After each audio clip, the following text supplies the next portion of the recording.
All right, well, hello everybody. Today I'm just going to give you a little look at another mechanic in the game Die in the Dungeon. Keep in mind I'm just using temporary art, so these little images aren't how the final game is going to look. Tristram Rawson is making new art for each of these characters, so you're going to look forward to seeing those. But until then, I'm just going to use these little proxies that I put together as a visual aid. But this lovely character, the Eye Roller, is who we're going to be playing with in this example. And the Eye Roller has some different abilities that we're going to go over. We'll go over this chart and we'll go over an example of how combat would take place while the Eye Roller is trying to hunt down the heroes in this cool game that I'm trying to put together. Alright, so let's take a look once more at the character board. Now I described this with a pen and paper, but I'm going to bring it back to life one more time here. So what would happen is at the beginning of the game, you would take your 20-sided die and you would set that to 20. So you start at 20 time.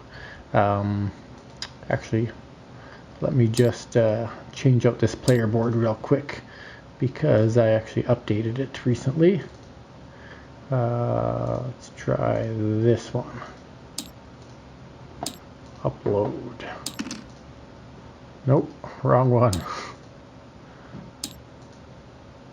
Eye Roller JPEG, that should be it.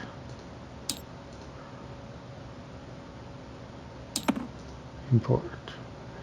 There we go, there's a new one. Okay, so we set the 20 time, and the ability die starts at 0, but on our first turn it's going to go to 1, so I'll just set it at 1 now. And you'll see on a D4, depends on what kind of D4 ends up getting used, but in this case the 1 is on the bottom. Alright.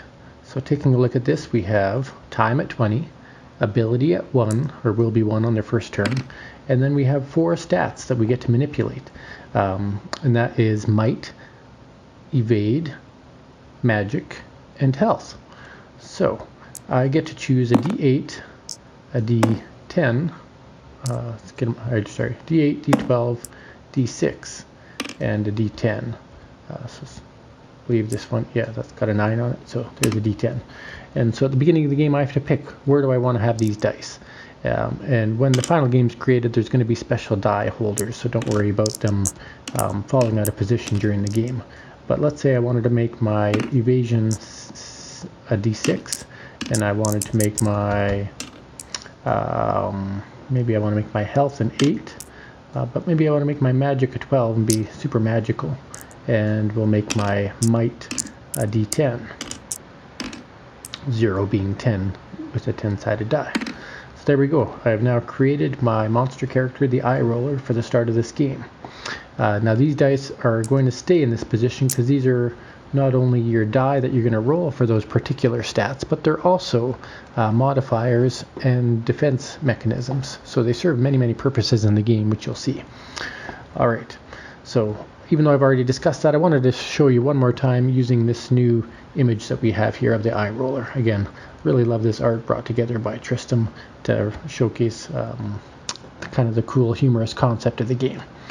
So then we go to what would happen in the game. Well, in the game there's going to be tiles that you're going to be placing to form a dungeon. Now I'm not going to go through that whole sequence yet. I'm still working through the fine details of that, so I don't want to share concepts with you that maybe aren't quite ready yet. But you will be progressing through a dungeon, and there'll be different types of dungeon tiles. So there'll be different shapes, 4 different patterns. And how we progress through that dungeon is a mechanic I'm working on right now. But nonetheless, each of these dungeon tiles will have, on the opposite side, both something that happens to you in the game and potentially an encounter. So not always, but sometimes. And then that number on the top left is the difficulty rating of the card. And again, that could change, but right now I've got 3 difficulty ratings set, 1, 2, and 3. And so if I went to that particular tile of the dungeon, for example, I would gain an ability point immediately. So instead of getting the 1 that I would have got at the beginning of my turn, I would have gotten 1 more. So I'd be at 2 ability points. And then if I was at my maximum after gaining, I could upgrade my die. So throughout the game, there's going to be opportunities to take your dice from what they are now to the next level of die. So a D6 would turn to a D8, a D8 would turn to a D10, etc. And I just want to thank Stephen Royka for that cool concept that he brought forth in a game he made called Reforged. about forging swords. But anyway, using that kind of mechanic to this game in a much different way.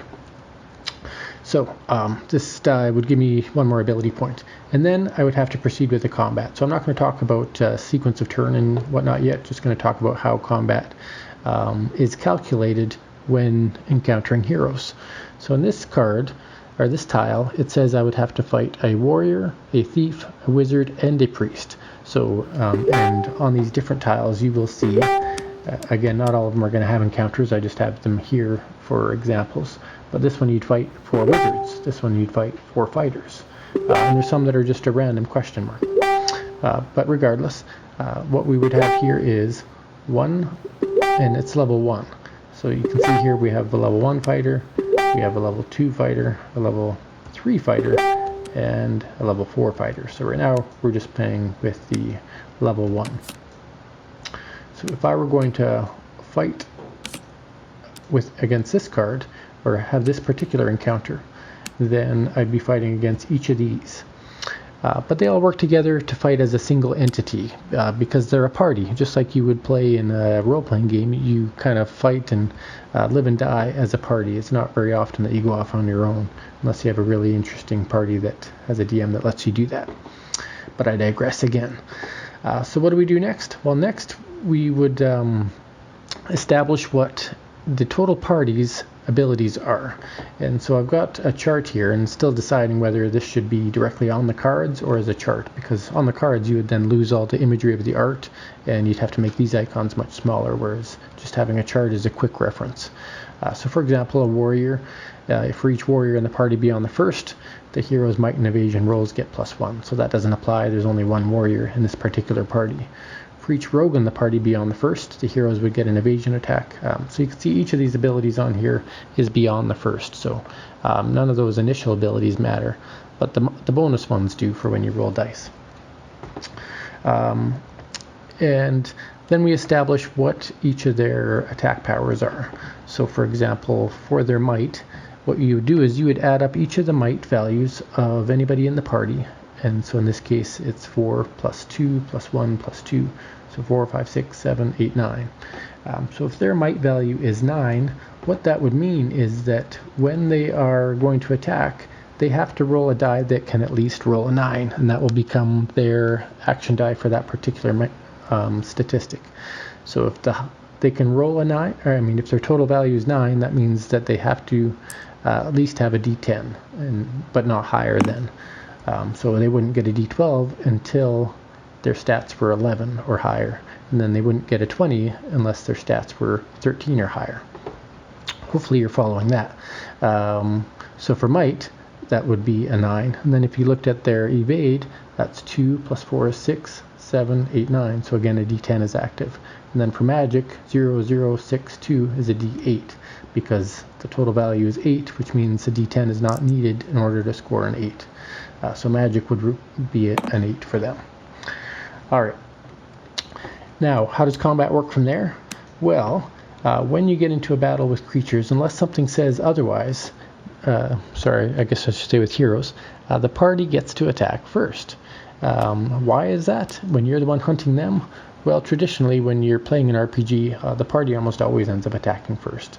And even though you're hunting them, the chances of you seeing them before they see you when you're a big monster with one set of eyes, except for this guy maybe, and they have 4 members in the party with somebody who scouts ahead, just tactically decided to put in the game where the heroes get to attack first, because their goal is to kill you in the dungeon and your goal is to survive. So what happens from there is, if you have a fighter in the party, then you would do a might attack. And so I would roll my D10, because that's what my might is right now, and the eye roller doesn't roll anything to defend, but their defense is their might value at the time. So right now their might value is 10. So in order for this party to hit, they would have to get a 10. So that would be a miss for might. Then if there is a rogue in the party, they would roll evade attack. So an evade attack would use their D10 again, because that's what the result was that we had, but they only have to beat a 6 this time, because that's what the eye roller's evasion power is. So So they roll that, and if they got a 6 or higher, or if they got higher than a 6, that's a hit. So they got an 8, which is higher than the evade of 6, which means that they get a hit, and the eye roller takes 1 damage. Down to 7 he goes. Alright. Then, if there's a wizard in the party, they would do a magic attack. Sounds kind of lopsided, I know, but this is how it's going to go as we test out the game. So, magic is a d8, but if you look at it, the eye roller has a 12, which means there's no way that we could roll higher than a 12 with a d8. But there is a clause in the game where if you can't possibly roll higher than the number, then as long as they roll their highest number on the die, that would still be a hit. So if this player still has a chance, or the enemy still has a chance, if they rolled an 8, they would have hit. But as a 1, they did not hit. And that would end the hero's combat phase. Now keep in mind there is one other thing on here, and it didn't apply to us because we were only rolling d10s, but if a 10 or higher is rolled on a might check, you would take 1 additional damage. 15 or higher on an evasion check, 10 or higher on a magic, you'd lose a time. And for each cleric in the party beyond the first, if a cleric's in the party, it must be defeated first. Okay, so since we're playing with all 4 characters, I just wanted to make sure I read through those. So that would be 1 full attack by the party. So it's like each one of them got a chance to poke at you, except for the cleric. They don't attack, they just protect the rest of the party. Kind of thematic. So then we would go to the eye rollers attack. So your attack as this creature is to try to take down this party. So you now get the option of using an ability, because you can do that at any time as long as you have ability points. An ability is not an action. So you'll see on here there's different abilities. I could modify my next die roll. I could double up my next roll and choose or add them together. I could swap my time die with another die if I had 3 action points. But I'm not going to use an action point at this time. I'm just going to do a normal attack. So when I get to attack, I get to pick. Do I want to do a might attack, an evade attack, or a magic attack? So it's always up to me what I want to do. Keeping in mind that the defense of the enemy is the combination of their stats. So if I did a might attack with my d10, they would have a total of an 8 defense, so I'd have to roll a 9 or a 10 in order to defeat them. If I did an evade, I would only beat them if I rolled a 6, because they have a score of 9 there. But I'm going to do a magic attack. Now, these dice are going to stay here because they are my they're my modifying dice and my defense dice. So in the game, you would have a set of dice specific for your character board, and they're going to be designed as spin down dice is the idea. And then there'll be a set of dice that will be your actual combat dice or ability dice. So if I'm going to attack with my magic, let's say, because it's my highest stat and my most likely chance to defeat them, I would roll that, and whatever the result is has to be higher than the party's total stat value of that. So in this case, 8. So if my value is not higher than 8, the only way I can try to take them down is by using my modifier to adjust my die value.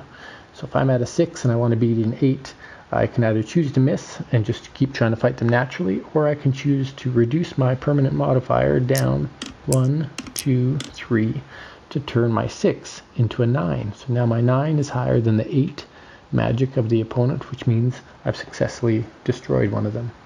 Now the cleric says if a cleric is in the party, it must be defeated before other members of the party. So I would then have to say, okay, I defeated the cleric. They're not in the party anymore. Then it would go back to the hero's turn. So now, again, the heroes get to do all 3 attacks again. Like I said, it seems kind of lopsided, but that's intentional. So the warrior attacks, and they roll with their d10. They have to get higher than a 10, so that's a miss. They do their evasion attack with their d10 again. They got an 8 against my 6, so I will take a damage. And then they would do a magic attack. Again, now that there's only the wizard, there's only a 6 magic, so instead of rolling the d8, they only get to roll a d6. So they roll their d6, and they couldn't beat my 9, but if they had rolled a 6, they would have hit. So as you can see, the lower their die gets actually can increase their chance of hitting as well. It's kind of like when you've got somebody backed in a corner, they tend to fight more. Okay, so they missed all 3 attacks, and that's where you see that, oh no, they did hit me once. but even though they get 3 attacks, doesn't mean they're always going to hit because you're a powerful monster. So then it's my turn. I'm going to do my attack, and I'm going to attack with magic again. I still get to keep my d12 even though I'm down to 9. My d12 doesn't change unless something in the game actually affects that die. I'm going to attack with magic again. So I got a 4, and their defense is 6, so that would be a miss for me, unless I reduce that by 3 again. So I'm just doing it just to show you that I can beat them, not that I had to beat them, but let's say I did that and I wanted to defeat the wizard. So wizard is now defeated, leaving 2 more members in the party.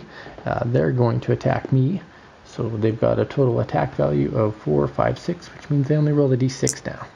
So they roll that d6, that is a 6, which is a hit, so I do take a damage. Now, there is a clause in the game that says you can either lose a point from the stat that they're hitting or lose a health, so that's where you have the option there. So instead of taking a damage, if I wanted to, I could lose 1 might. I can't modify their die roll, but I can lose a modifier to block. Okay, so then they attack with evasion. So their evasion value is 6 again. So they roll that d6. They roll a 2, which is lower than my 6, so no hit there. Now I get to attack. So I can attack with my d12 again. Still probably my best bet because it's basically a guaranteed hit now that we've killed the wizard. So now I can kill one of these. I can kill the warrior, or I can kill the rogue. I'm going to kill the warrior, or defeat the warrior is the term that I use. So now the rogue gets to attack me. All they have left is a 4, which means they actually do have a 25% chance of hitting now because they're really in desperation trying to take me down, and they are the heroes after all. So they roll, and they roll a 3, so that's a miss against my evasion. And so I'm going to roll my die and take them out. So now I've defeated all 4 of the heroes. And successfully defeated that tile. So what would happen is, now that I've drawn and defeated that tile would get placed onto the board. And that would be a sample of combat in the game. So I'm not going to go into any more than that right now, just another part of the mechanic I really wanted to show you, describing the character board, but then going into how combat works and how their stats are determined. So it's very rare that you're going to fight just one guy. Often it's going to be a combination of 2 or more party members, and in some cases throughout the game you're going to see party members be a lot stronger. So in this case we only fought a level 1 warrior, which is a 4 might and a 2 evasion, but once you get up to a level 4 warrior, they've got 10, 8, and 6, so they're pretty powerful even on their own. If you get 4 of them together, your creature can be in trouble. So always curious how you feel about some of the game mechanics that you're seeing and what you like or don't like about the game thus far. So do you like the way the character board is? What do you think of the statistic calculations to figure out how the party fights and how they get weakened over time when characters get defeated? Or how do you feel about the modifiers? Because if you think about it, if I used up 6 of my modifier dice in a single combat, that means for the rest of the game, I'm going to stay at 6, which means it's a lot easier for them to hit me the rest of the game. So really have to be cautious in managing those resources. Was it better to miss and hope to attack again the next turn, or was it better to use up those 3 modifiers to take out the wizard? And that'll be part of the fun of the game as well. Again, solo games should be designed to actually only win about half of the time, and really your winning should have a lot of strategical decisions behind it. So that's part of the justification behind that. So I'll leave it at that, and if you watched this entire 20-minute video, congratulations to you. Thank you for listening. Really looking forward to developing this game over the next few months, and glad to have people like you that are watching and staying involved, and looking forward to growing this game with me. Thank you very much.